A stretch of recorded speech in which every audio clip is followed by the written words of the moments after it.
Assalamualaikum warahmatullahi wabarakatuh. Waalaikumsalam warahmatullahi Kami dari Bagai Indonesia bergaya dengan aksi dan karya.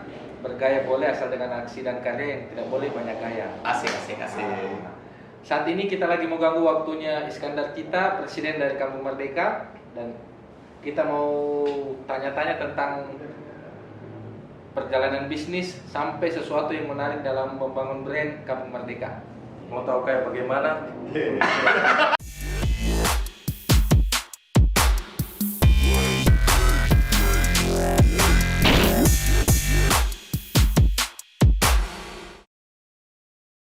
Pak Dar, yang pertama mungkin yang saya mau tanya ini, Ya. kenapa berbisnis kaos kata-kata? Kata-kata perlu ada gambarnya juga ini. Oh iya, ya kan awalnya kan dari apa? Dari Iya. kata-kata awalnya belum ada Oh, gambar-gambar iya. itu kan. Dari kata-kata banyak sih inspirasi. Karena saya pernah baca pesannya itu adalah kata-kata adalah peluru. Kata-kata bisa merubah dunia. Kata-kata bisa membuat orang jatuh cinta. Jadi dari kata-kata itu saya terinspirasi bahwa kategori bisnisnya adalah bagian dari bisnis kata-kata. Bukan sebenarnya kategori cuma salah satu bagian kategorinya, tapi umumnya sebenarnya ini adalah bisnis konten sebenarnya. Media utamanya mungkin baju, masih banyak lagi yang seperti yang saya pakai ini. Nah, ini topi seperti itu. Oh, siapa kata-kata itu? Gimana? Itu tadi kita bilang. Udah tahu juga. Hal biasa, inspirasinya itu dari mana maksudnya? Wah. Ya begini. Kelihatan bodohnya dia. Kita bilang kata-kata. Iya, kita bilang iya. kata-kata. Oke, lanjut. Tadi yang bilang kata-kata. Lanjut ke pertanyaan kedua itu ya. Saya. Iya, Oke, nah itu tadi inspirasinya Mati kan nanti nggak bisa dapat kuncinya ada jadi. Oke. Inspirasinya dari mana? Maksudnya itu apakah keluar dari pikiran sendiri atau Atau memang keresahan? googling? Oh, iya. Googling kan biasa banyak juga yang googling. Banyak sih inspirasinya. Paling pertama memang berangkat dari keresahan karena apalagi tidak dipungkiri dulu masih tahun berapa itu mulai apalagi komunitas apa stand up 2012 komedi itu stand up 2012 ya. dari 2010 2011. ya 2010 2011 saya begitu gabung sama mereka, ternyata di situ saya baca buku-bukunya bilang kita harus banyak resah. Oh iya, keresahan. Ada anak-anak di situ tuh. Betul. Iya. Terus di situ saya gabung akhirnya kebetulan saya gabung di situ berkecimpung. Saya juga masih mahasiswa selalu saya resah. Ternyata disitulah lahir sebuah karya yang berangkat dari sebuah keresahan. Banyak karya bisa lahir dari sebuah keresahan saya, tapi saya fokusnya core-nya ceritanya ini adalah awalnya itu politik, sekarang sudah mulai ke nasionalisme, mulai lagi ke sosialisme, atau apalagi misalnya apa sih perilaku masyarakat yang meresahkan. Misalnya ada dulu edisi keluar TV ku jualan air mata, seperti itu karena pas saya pulang ke rumah ada keluarga menonton Indosiar. Jadi saya nangis begitu habis karaoke, nangis. Akhirnya Taufik bilang, kenapa sih jualan air mata ini? Nanti jualan air mata barulah keluar lagi. Jadi itu salah satu contoh dari begitu banyak. Dan alhamdulillah sudah saya nggak tahu selama di dirinya sampai sekarang masih mengeluarkan. Saya biasa kaget-kaget sendiri kalau lihat banyaknya edisi yang saya pikirkan. Tapi yang laku itu adalah yang tidak kupikirkan, maksudnya yang muncul tiba-tiba terus tulis itu itulah. Bersiap nih yang film-film ulang yang keluar dari mata. Saya kira itu yang pocong masuk jalan jadi boleh gitu. Itu tadi inspirasi tuh. Jadi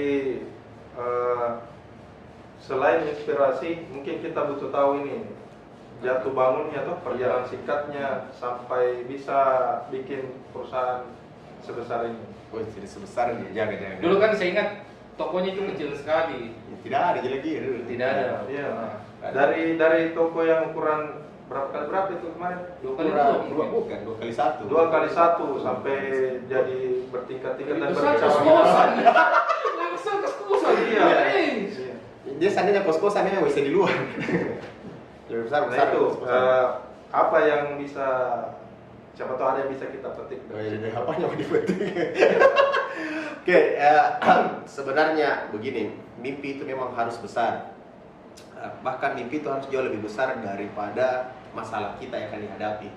Jadi kenapa? Alasannya biar pada saat kita berhadapan dengan masalah masih kelihatan di mimpi, masih ada di harapan. Tapi kalau kecil ki mimpi, baru masalahnya dianggap besar, nah, itu biasa orang membuat ki berhenti. Saya mulai betul-betul dari nol, dari tidak ada sama sekali, menawarkan juga awalnya orang tidak percaya. Saya dulu bekerja sebagai operator warnet untuk menghidupi itu bisnis, tapi nggak berhasil juga. Saya juga cari-cari nafkah menjadi stand up comedian, tapi nggak cukup juga bayarannya. Nah kayak sekarang gitu, bayar sekarang sudah nih mahal nih orang gitu. Ada beratnya di.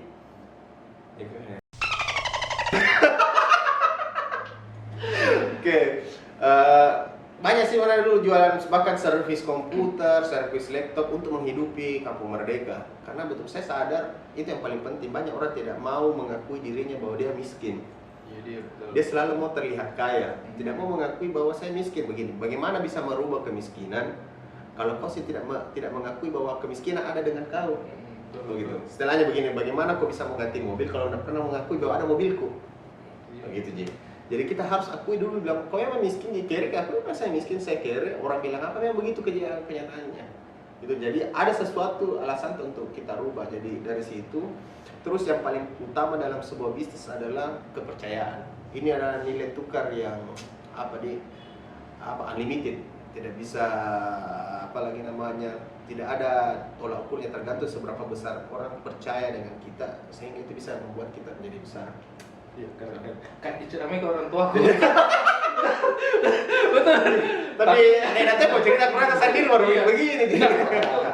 Jedanya itu Om dari bawah berapa tahun kita bangun sampai sekarang? Kan saya mulainya dari 2012. 2012. Tidak dipungkiri pengaruh dulu Twitter sangat berpengaruh sekali dulu. Sekarang agak anyep di Twitter. Iya, hilang. Sekarang kan orang main IG Ads, betul. beda nih polanya. Sekarang era destruktif ya. Destruktif. Berubah sekali. Bisa maksudnya ini lagi era FB bisa anda tahu ke besok era apa lagi yang muncul toh? Kita tidak tahu ke era Yahoo Web Ads kan tidak tahu tiba-tiba. Oh iya. MRC Ads juga tidak ada tahu. Semua bisa berubah dengan tiba-tiba. Bigo Ads. Apa itu Bigo? Bigo Google. Nah, Om, Ya. sekarang kan pernah kita nama itu naik secara personal itu gara-gara programnya Wirausaha Bank Mandiri. Wirausaha Mandiri. Wirausaha Mandiri. Bisa diceritakan sedikit Om, karena dia kan ada program tiap tahun.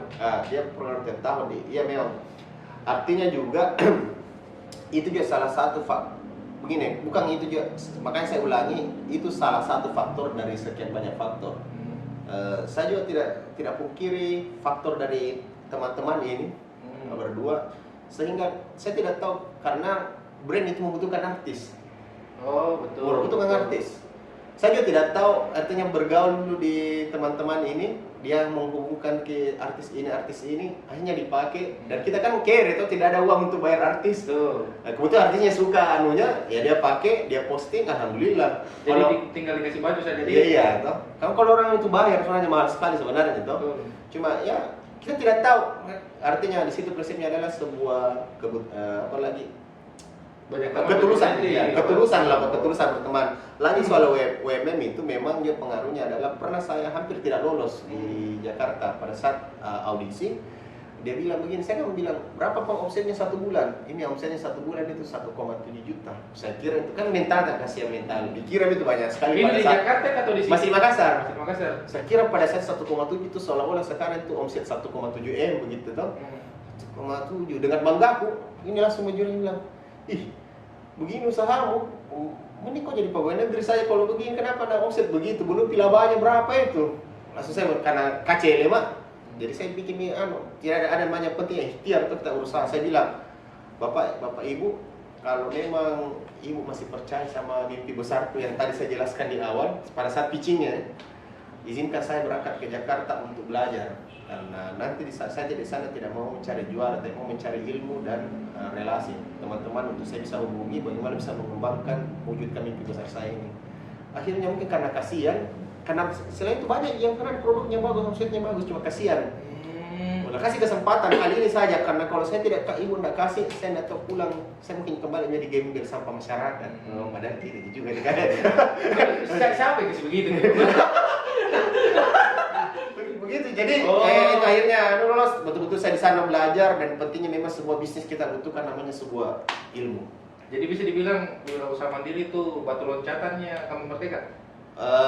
Salah satunya, Salah satunya. disitulah harusnya saya belajar masalah marketing, sales, keuangan, karena apalagi soal bisnis itu ilmunya memang agak kompleks gitu. Jadi kita harus paham lah Betul. dasar-dasarnya. Dari situ juga akhirnya pulang diundang televisi. Jadi, betul. Kebetulan lagi bertemu tentang datang lagi artis-artis, kasih anu lagi. Akhirnya banyaklah sesuatu, kita tidak bisa bilang ini yang satu-satunya, tidak. Banyak sekali pengaruh atau karena pertemanan kita yang tulus mungkin 10 tahun yang lalu bisa berdampak pada saat itu.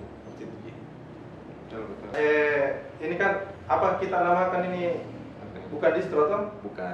Itu apa namanya Kalau kategori sih clothing line. clothing line ya. Artinya kita merek sendiri, distribusikan sendiri. Kan distro itu distributor, namanya singkatannya. Oh, betul.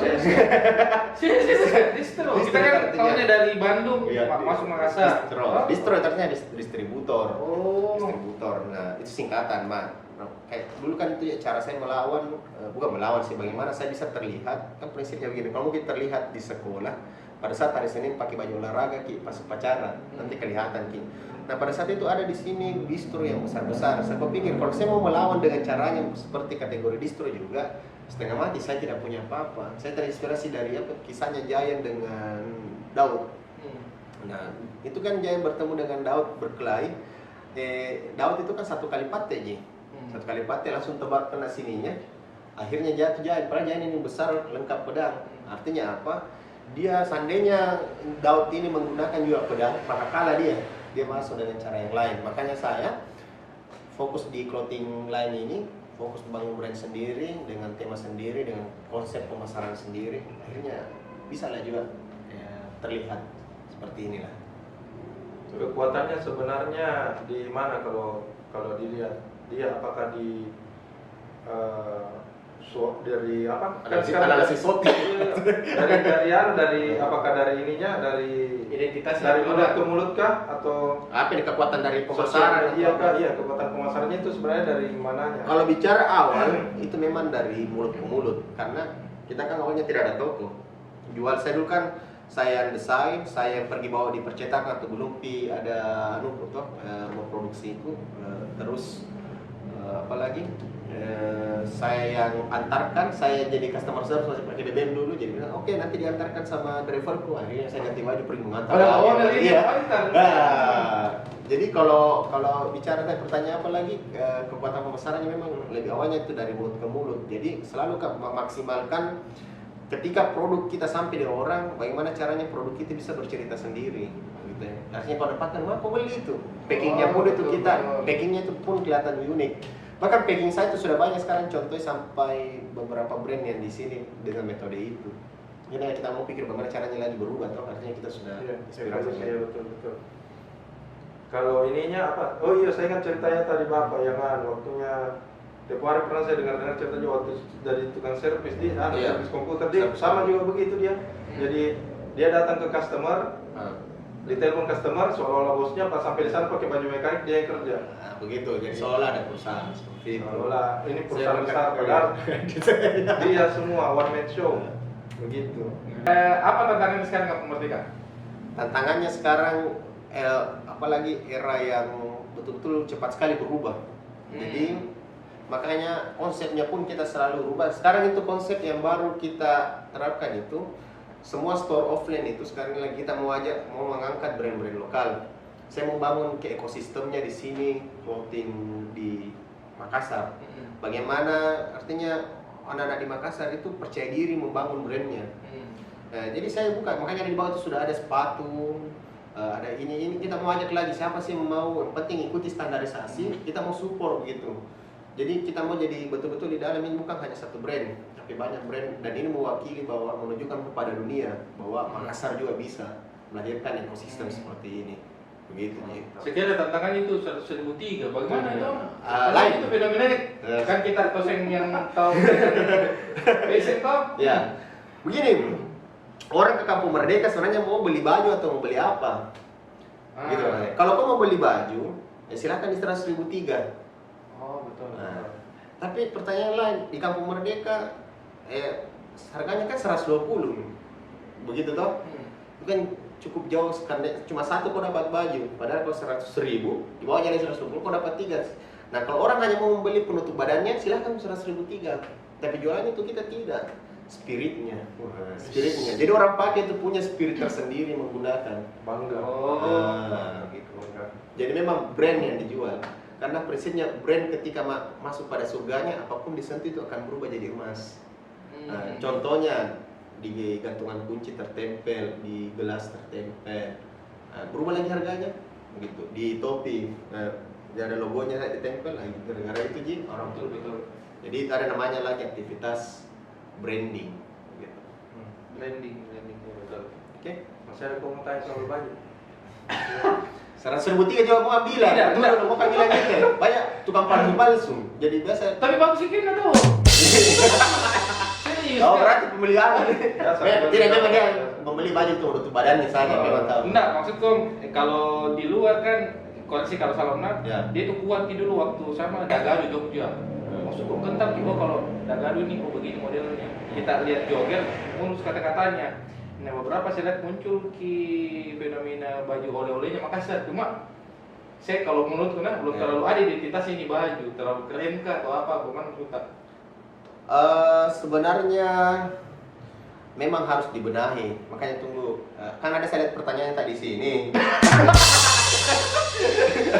Apa proyek yang selanjutnya? Iya. Ya, proyek selanjutnya itu memang saya jawab kita. Memang gitu, memang ke situ. Di sini sekarang toh. Jadi pertanyaan selanjutnya itu bahwa kita mau, karena kemarin dari beberapa dinas-dinas provinsi lain kan mau dia butuh apalagi brand, maksudnya begini, banyak tamunya dari luar. Bingung mau nantar di mana kita mewujudkan bahwa dia butuh juga ada apalagi brand yang lahir dengan tema itu oleh-oleh tapi terkonsep yang matang. Karena Kampung Merdeka itu bukan memang oleh-oleh, dia kan memang seluruh Indonesia. Saya hanya mau membangun apalagi membangkitkan kepercayaan daerah. Oleh-oleh. Jadi beberapa dinas provinsi juga, dinas-dinas inilah yang pemerintahan lah meminta bahwa saya sebenarnya mau ada, kalau datang tamuku dari luar, saya mau bawa di tempat saya bingung kak mas, kayak di tempatnya yang sana sini toh. Ada mau yang berkulit supaya bangga kayak kotaku. Nah kalau Kampung Merdeka sendiri memang bukan brand oleh-oleh. Cuma ini maunya apalagi salah satu brand yang dari kota Makassar yang bisa percaya diri nasional. Kan biasanya dari Bandung Ji. Oh nanti di Bandung baru dibilang brand nasional. Sampai-sampai misalnya orang datang ke Kampung Merdeka dari Bandung ini, dari Jakarta ini kan menurunkan kepercayaan diri. Tetap makanya mau bilang ini Kampung Merdeka asli dari Makassar supaya teman-teman yang mau bikin brand percaya diri. Nah, kita juga bisa. Nah soal oleh-oleh itu sekarang proyek ongoingnya adalah bikin pertanyaan Tadi itu belum diselesaikan. bahwa mau kita bikin brand yang tema oleh-oleh yang lagi kita nanti di launching juga. Jadi sebenarnya ada beberapa brand yang kita mau keluarkan, itu adalah salah satu tahap perubahan apa yang kita mau lakukan lagi ke depannya. Seperti itu sih. Nantikan bagaimana dari apalagi Kampung Merdeka beranak bisa mandiri sendiri juga, itu brand yang bisa membanggakan. Nah, sudah banyak permintaan pasar meminta begini lagi, saya pikirkan ini konsepnya gimana ya supaya bisa juga khasnya begitu Makassar, tapi tidak yang seperti tadi dibilang Tidak 100.003. Lanjut. Sudah di clothing line. Ya, sudah dimati. Mau lari ke Apalagi? hal lain ini. Oke. Selain clothing line toh, ini proyeknya selain clothing line apa lagi? Untuk ke depan. Ke depan yang sekarang juga yang sambil berjalan kan ini sudah Produksi istilahnya sudah bisa menghasilkan sudah bisa hidupi sendiri ini ya clothing line kan. Apalagi yang ini yang sementara kalau produksi kan kita bikin perusahaan sendiri juga, ya. Namanya Kepo, soalnya itu singkatan dari kampung produksi. Kita terima orderan dari luar, orderan mojo bikin brand orang sendiri, kita ladeni. Kau bikin di sini, distribusikan juga ke ke Kampung Merdeka, silahkan hubungi kami di link deskripsi di bawah ini. Bisa. Kemudian juga project secara personal, saya begini, maksudnya mau sharing sama teman-teman. Namanya channelnya itu Iskandar Cita TV. Wah, betul. Mau sharing mengenai dunia bisnis seperti ini. Nah, nama programnya itu Obrologi. Nah, jadi ya kenapa bisa ada di ini, karena di studi saya ini. Sebenarnya siapa cari? Engine-nya juga sama. Jadi kalau teman-teman lihat di channel saya di SCTV, Iskandar Cita TV, begini gitu penampakannya. Tapi kayaknya dia paling pertama pakai background warna merah ini, karena yang tayangnya selama ini hanya baru background warna hijau. Di mana itu? Di sini berarti? Bukan, di sini dulu hijau, kita rubah lagi kan. Oh, begitu. Jadi Iya. Bagai mau datang di chat. Iya. Pas mau pakai data, bagian TV ya, Iya. chat dulu tuh. Ya, jadi dia pemakai pertama studi baru-baru di chat ini. Kayak itu project selanjutnya, dan itu anunya, apalagi projectnya lah. Untuk di yang lain nggak usah bercerita. Kita mau dulu. Terakhir apa yang? Ada tak mungkin. Tips tahu kalau mau bangun usaha di bidang fashion. Bidang fashion Dari minus, bukan dari dari minus. Pertama memang dulu tidak dipungkiri dulu, why-nya dulu. Itulah sebuah bisnis adalah kenapa kamu mau bangun itu harus jawab sendiri dulu. Karena itu nanti fondasi awal kita untuk membangun di kerajaan bisnis yang besar. Kenapa kau mau berbisnis ini? Gitu. Oh, betul. Itu dulu paling penting. Kalau sudah terjawab, bicara teknisnya nih adalah memang kita butuh imajinasi yang apalagi yang nakal, tanda kutip. Bukan jahat, gitu. Artinya bagaimana kita bisa liar, berimajinasi. Kan ada dua itu, bisa orang menghadirkan produk. Ada memang sesuatu karena sesuai dengan permintaan pasar. Kedua, ada karena memang pasar mau sekali tapi susah dibilang. Tapi pas hadir, ada bilang masyarakat itu nih, contoh dulu Henry Ford bilang, kalau saya bikin alat transportasi apa yang ada di kepalamu? Ya kuda cepat. Padahal pas dilahirkan saya diciptakan mobil, dia bilang, oh ini memang maksudku, begitu ya. Henry pemainnya yang sama. Iya. Bukan. Tapi ada orang biasa tau. Oh iya, dia. Allah, masih plesetan kan? Oke, tapi biasa deh ketiga, tadi dua saya bilang, saya lupa, ketiga ini yang banyak orang apalagi terjebak di sini, bahwa dia katanya mau menciptakan pasar, padahal sebenarnya bukan yang diminta itu, pasar tidak minta memang itu produk, begitu Ji. Nah sebenarnya memang harus seperti itu Ji, itu kan dasarnya, ujungnya tentang bisnis besar itu adalah sebenarnya monopoli dan duopoli Ji. Ujungnya itu, the big-nya itu perusahaan nanti. Betul. Itu Ji nanti ujungnya. Makanya kenapa di perusahaan Indonesia kalau mau sudah besar, mau tidak mau harus berhubungan dengan politik. Oh. Karena ujungnya nanti ini kan berbicara tentang kebijakan itu nanti ujungnya adalah bagaimana perusahaan, misalnya ada lu punya perusahaan, bisa langsung saya bilang khusus pasar handphone bisa hanya di kau saya beli, tergantung dari kebijakan politik. Nah, makanya karena apalagi Prabowo juga. Pantas banyak mau jadi caleg nih, mau mengatur. Supaya mengatur kebijakannya seperti itu Ji. Jadi kalau besar mau tidak mau kita harus mengarah sana. Banyak teman-teman masuk di politik, kalau memang di depan seperti apa, tapi di belakang itu tujuannya juga itu. Tapi ada memang juga yang tulus, tidak semua juga. Betul. Beda-beda ya, tergantung nawaitunya pada saat masuk di caleg. Mungkin Ya itu Pak Presiden, terima kasih Komandan. banyak. Sorry diganggu waktunya. Begini orang kalau di TV, nah kayak begini bergaul-bergaul di samping atau mau lobby. Begitu, oke bro. Siap. Siap. Sorry diganggu waktunya. Oke. Promo dulu akunnya Bagaya. Bagaimana caranya tuh? Share, Oh, komen, like. oke teman-teman, silahkan like, share, dan bagikan. Sama ini, memang apa kan ya? Share. Tiga ya. Oke, silahkan like, share, dan tinggalkan komentar jika ada pertanyaan untuk Iya, betul. gitu, untuk Bagaya atau saran siapa yang mau diundang lagi di apa lagi acara selanjutnya. Silahkan, dan paling penting adalah daripada semua itu subscribe Iskandar Cita TV. Linknya ada di bawah sini. Oke, cukup. Saya tutup nih. Ada komunikasi. Oh iya, Udah di briefing ini. Ini benar. Oke. Ini kan ada juga nanti buat tangan bagaya, kan kita tuh yang ajar tuh fashion. Nah, jadi ada nanti bagai fashion. Silakan nanti di Buah tangan bagaya, apa? Buah tangan bagaya. kecil ini bos. Coba jika tes saja dulu baru bikin. Mengerti gitu, saya kasih bisa. Saya manusia, bukan netizen. Maksudnya apa ini? Tidak tahu netizen tuh. Ya, di mana maksudnya ini? Saya manusia bukan netizen. Kenapa memang? Jadi. Oke, sampai di sini dulu video kali ini. Saya tutup Ki. Jelas nih tempatnya. Oke, sekian dulu video kali ini. Selamat, terima kasih sudah menonton di Bagaya TV ya. Siap. Nantikan video yang menginspirasi selanjutnya. Pas silahkan subscribe biar banyak juga monetesnya, biar lebih semangat nih kontennya. Assalamualaikum. Waalaikumsalam.